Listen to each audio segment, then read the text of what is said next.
Prenova državne ceste in ureditev spremljajoče infrastrukture v Spodnji Družinski vasi bo sicer po finančni plati ena večjih naložb zadnjih let v šmarješki občini.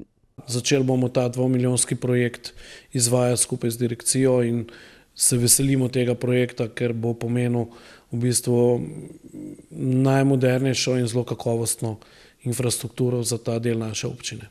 Obnovo ceste in izgradnjo vrsto let težko pričakovanega pločnika, ki bo bistveno izboljšal prometno varnost najšibkejših udeležencev v prometu, zlasti šoloobveznih otrok, bo financirala država.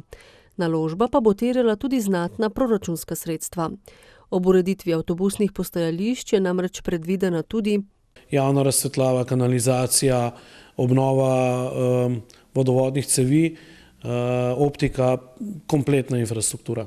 Po načrtu razvojnih programov je izgradnja kanalizacijskega sistema s spremljajočo infrastrukturo v Spodnji Družinski vasi vredna skoraj 900 tisoč evrov.